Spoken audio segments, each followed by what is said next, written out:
تذکرہ صالحات کی قسط نمبر 45 جو کہ آج آخری قسط ہے وہ شروع کی جائے گی۔ اس میں کافی خواتین کا ذکر ہوگا۔ اس میں سب سے پہلے سیدہ عائشہ رضی اللہ تعالی عنہا، یہ حضرت غوث اعظم محی الدین عبد القادر جیلانی رحمۃ اللہ تعالی علیہ کی پھوپھی ہیں۔ بڑی عابدہ، زاہدہ اور صاحب کرامت ولیہ تھیں۔ ایک مرتبہ گیلان میں بالکل بارش نہیں ہوئی اور لوگ قحط سے پریشان حال ہو کر ان کی خدمت میں دعا کے لیے حاضر ہوئے تو آپ نے اپنے صحن میں جھاڑو دے کر آسمان کی طرف سر اٹھایا اور یہ کہا کہ یعنی اے پروردگار، میں نے جھاڑو دے دیا، تو چھڑکاؤ کر دے۔ اس دعا کے بعد فوراً ہی موسلادھار بارش ہونے لگی اور اس قدر بارش ہوئی کہ لوگ نہال اور خوشحال ہو گئے۔ اللہ اکبر! خدا کے نیک بندوں اور نیک بندیوں کی ولایت اور کرامت کا کیا کہنا۔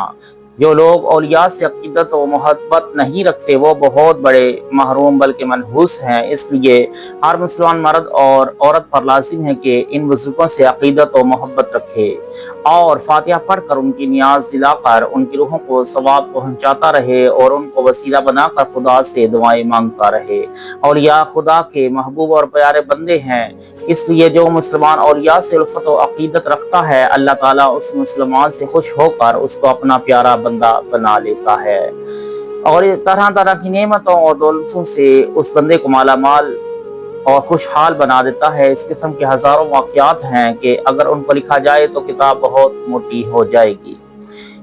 حضرت معاذ ادویہ رضی اللہ تعالی عنہا، یہ بہت ہی عبادت گزار اور پرہیزگار اللہ تعالیٰ کی نیک بندی تھیں۔ حضرت ام المؤمنین بی بی عائشہ صدیقہ رضی اللہ تعالی عنہا کی حدیث میں شاگرد ہیں۔ دن رات میں 600 رکعات نفل پڑھا کرتی تھیں اور رات بھر نوافل اور خدا تعالیٰ کی یاد میں مصروف رہ کر جاگتی تھیں۔ خدا کے خوف سے کبھی آسمان کی طرف سر اٹھا کر نہیں دیکھتی تھیں۔ دن میں کبھی کبھی جب بہت زیادہ نیند کا غلبہ ہوتا تھا تو گھنٹہ 2 گھنٹہ سو لیا کرتی تھیں اور اپنے نفس سے کہا کرتی تھیں کہ ابھی کیوں سوئی، یہ تو عمل کا وقت ہے، جاگ جتنا ہو سکے اچھے عمل کر لینا چاہیے۔ موت کے بعد جب عمل کا وقت نہیں رہے گا پھر قیامت تک سونا ہی ہے۔ کبھی کہا کرتی تھیں کہ میں کیوں سوؤں، کیا معلوم کب موت آ جائے، کہیں ایسا نہ ہو کہ میں سوتی رہ جاؤں اور خدا تعالیٰ کی یاد سے غافل ہو رہتے ہوئے میرا دم نکل جائے۔ غرض ان پر خوف خدا کا بہت زیادہ غلبہ تھا جو ولایت کی خاص نشانی ہے۔ اللہ تعالیٰ ہر مسلمان کو یہ دولت نصیب فرمائے، آمین۔ اللہ تعالیٰ کی بندیوں، آنکھیں کھولو اور یہ دیکھو کہ کیسی کیسی نیک بیبیاں اس دنیا میں ہو گئیں کہ تم میں بھی نیک بننے کا شوق ہے۔ ہائے افسوس، آج کل مسلمان عورتوں کی زندگی اور ان کی غفلتوں اور بدعمالیوں کو دیکھ کر ڈر لگتا ہے کہ کہیں ان گناہوں کی نحوست سے خدا کا عذاب نہ اتر پڑے۔ اے سینما دیکھنے والیوں، کیا تمہیں اس کی بھی توفیق ہوئی کہ قرآن مجید اور دینی اور ایمانی کتابیں پڑھو، سوچو اور عبرت پکڑو اور اپنی حالتوں کو بدلو اور یہ مت بھولو کہ دنیا کی زندگی چند روزہ اور آنی فانی ہے، لہٰذا جلد کچھ آخرت کا کام کر لو۔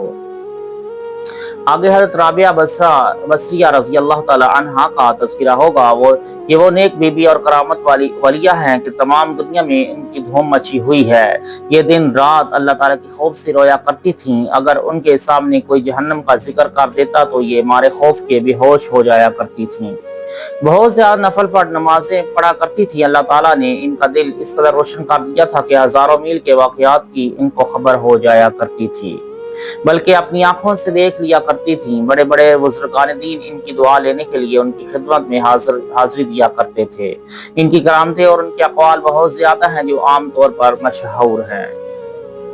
آگے حضرت فاطمہ نیشاپوریہ رحمۃ اللہ تعالی علیہ کا تذکرہ ہے۔ یہ بڑی اللہ کی ولی ہیں۔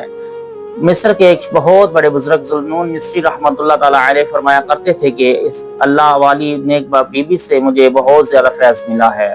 حضرت خواجہ با یزید بستامی رحمۃ اللہ تعالی علیہ کا بیان ہے کہ فاطمہ رحمۃ اللہ تعالی علیہ کے برابر بزرگی میں کوئی عورت میری نظر سے نہیں گزری۔ وہ یہ فرمایا کرتی تھی کہ جو اللہ تعالیٰ کی یاد سے غافل ہو جاتا ہے وہ تمام گناہوں میں پڑ جاتا ہے، جو منہ میں آتا ہے بک ڈالتا ہے اور جو دل چاہتا ہے کر بیٹھتا ہے، اور جو اللہ تعالیٰ کی یاد میں مصروف رہتا ہے وہ فضول کاموں اور گناہوں کی باتوں کے کرنے اور بولنے سے محفوظ رہتا ہے۔ مکہ مکرمہ میں عمرہ کے راستہ میں 223 ہجری میں ان کی وفات ہوئی۔ ذکر کرتے ہیں حضرت آمنہ رملیہ رحمۃ اللہ تعالی علیہ کا، یہ بہت بلند مرتبہ اور باکرامت ولیہ ہیں۔ حضرت بشر حافی رحمۃ اللہ تعالی علیہ جو بہت بڑے محدث اور صاحب کرامت ولی ہیں، ان کی ملاقات کے لیے جایا کرتے تھے۔ ایک مرتبہ حضرت بشر حافی بیمار ہو گئے تو حضرت آمنہ رملیہ رضی اللہ تعالی عنہا ان کی بیمار پرسی کے لیے گئیں۔ اتفاق سے اسی وقت حضرت امام احمد رحمۃ اللہ تعالی علیہ نے حضرت بشر حافی رحمۃ اللہ تعالی علیہ سے کہا کہ ان بی بی صاحبہ سے ہمارے حق میں دعا کروائیں۔ چنانچہ حضرت بی بی آمنہ رملیہ رحمۃ اللہ تعالی علیہ نے اس طرح دعا مانگی کہ یا اللہ بشر حافی اور امام احمد بن حنبل کو جہنم کے عذاب سے امان دے۔ حضرت امام احمد بن حنبل رحمۃ اللہ تعالی علیہ کا بیان ہے کہ اسی رات کو ایک پرچہ آسمان سے ہمارے آگے گرا، جس میں بسم اللہ کے بعد یہ لکھا ہوا تھا کہ ہم نے بشر حافی اور امام احمد بن حنبل رحمت اللہ تعالی علیہ کو دوزخ کے عذاب سے امان دے دی، اور ہمارے یہاں ان دونوں کے لیے اور بھی نعمتیں ہیں۔ آگے جو آخری خواتین میں سے تذکرے میں ہیں وہ یہ حضرت میمونہ سودا رحمت اللہ تعالی علیہ۔ یہ پاک باطن عورت بھی اپنے زمانے کے ایک مشہور کرامت والی ولیہ ہیں۔ ان کے زمانے میں ایک بہت بلند مرتبہ کرامت ولی حضرت عبد الواحد بن زید رحمۃ اللہ تعالی علیہ فرماتے ہیں کہ ایک مرتبہ میں نے خدا سے دعا مانگی کہ یا اللہ جنت میں دنیا کی جو عورت میری بیوی بنے گی وہ مجھے عورت دنیا ہی میں ایک مرتبہ دکھا دے۔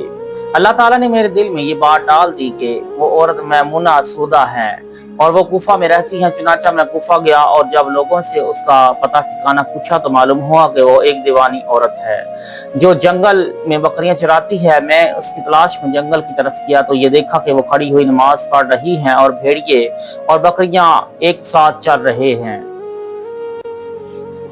جب وہ نماز سے فارغ ہوئی تو مجھ سے فرمایا اے عبد الواحد جاؤ، ہماری تمہاری ملاقات بہشت میں ہوگی۔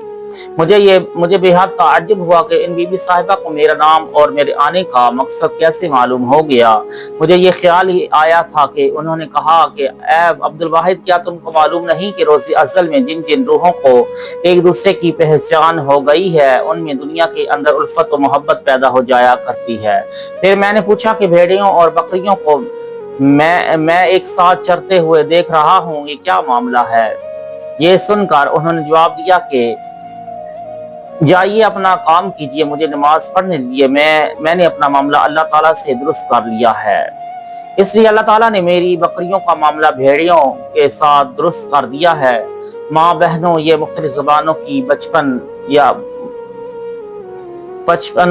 باکمال عورتوں کا تذکرہ ہم نے لکھ دیا ہے تاکہ مسلمان عورتیں ان اللہ والیوں کے حالات اور واقعات کو پڑھ کر اور سن کر سبق حاصل کریں اور اپنی اصلاح کرنے دونوں جہان کی اصلاح و فلاح حاصل کرنے کا سامان حاصل کریں۔ خداوند کریم اپنے حبیب علیہ الصلوۃ والسلام کے طفیل ہم سب کو ہدایت دے اور سب کو صراط مستقیم پر چلا کر خاتمہ بالخیر نصیب فرمائے، آمین۔ آج یہ سلسلہ اپنے اختتام کو پہنچا۔ انشاءاللہ آگے حضرت داتا گنج بخش علی حجویری رحمۃ اللہ تعالی علیہ کا سلسلہ شروع کیا جائے گا۔ 2 دن بعد ان کا عرس مبارک بھی ہے، تو اس سلسلے میں انشاءاللہ ان کی حیات طیبہ پر انشاءاللہ تبصرہ ہوگا اور کوشش کی جائے گی کہ ان کا مکمل جو واقعات ہیں وہ بیان کیے جائیں۔ اللہ تعالی ہم سب کو عمل کرنے کی توفیق عطا فرمائے، آمین۔